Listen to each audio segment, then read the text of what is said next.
పితా పుత్ర పవిత్రాత్మ నామమున ఆమెన్.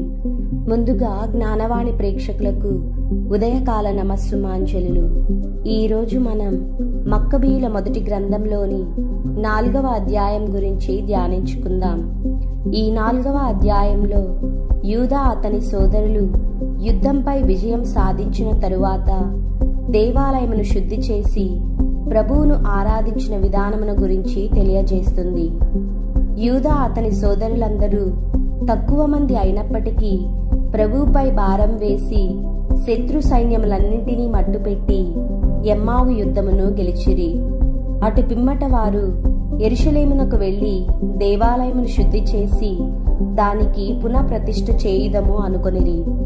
వారు సైన్యమునంతటినీ తరలించుకొని సియోను కొండకు చేరుకున్నప్పటికీ దేవళము పాడుపడి ఉండెను. పీఠము అమంగళమై దేవాలయ ద్వారములు తగులబడి ఉండెను.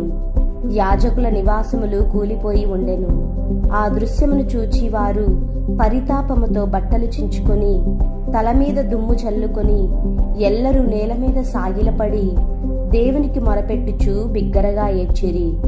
అంతట యూదా పేరు ప్రతిష్టలు కలిగి ధర్మశాస్త్రమును నిష్ఠతో పాటించు యాజకులను కొందరిని ఎన్నుకొనెను. వారు దేవాలయమును శుద్ధి చేసిరి.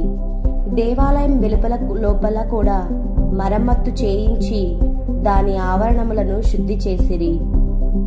పీఠం మీద సాంబ్రాణి వేసి దీపస్తంభములను వెలిగింపగా దేవాలయమున వెలుగు కలిగెను. ప్రజలు తాము క్రొత్తగా నిర్మించిన పీఠము పైన ధర్మశాస్త్ర నియమము ప్రకారము దహన బలిని అర్పించిరి. ప్రజలెల్లరూ నేలపై సాగిలపడి తమకు విజయమును ప్రసాదించిన ప్రభువును ఆరాధించి స్తుతించిరి.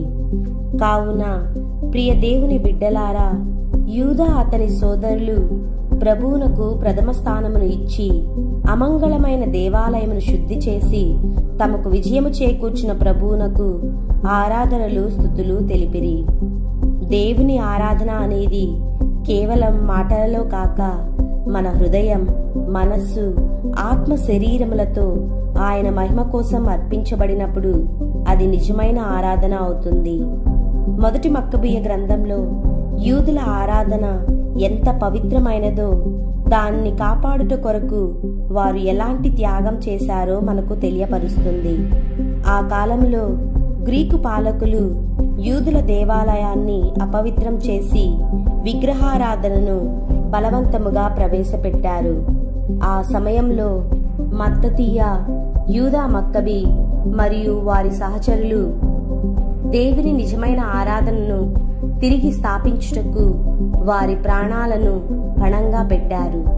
ప్రజలను ఒకే లక్ష్యం కోసం దేవుని ఆరాధనను, దేవళమును కాపాడుట కొరకు ఐక్యం చేశారు. ఐక్యత వలన వారు సంఖ్యలో తక్కువగా ఉన్నప్పటికీ శత్రువులను ఎదుర్కొన్నారు. ఒకరి ధైర్యం మరొకరికి స్ఫూర్తిగా మారింది. కనుక ప్రియ సహోదరి సహోదరులారా, విభేదం ఓటమికి కారణమైతే ఐక్యత విజయమునకు నాంది అవుతుంది. కాబట్టి దేవుని ఆరాధనకు ప్రథమ స్థానం ఇచ్చినప్పుడు ఐక్యత మనలను వరిస్తుంది. కాబట్టి మనం కూడా మక్కబీయ వీరుల్లా నిలబడి ఒకే లక్ష్యం, ఒకే విశ్వాసంతో ఎదుగుటకు కావలసిన అనుగ్రహాన్ని ప్రసాదించమని ఆ ప్రభువును వేడుకొందాం. ఆమేన్.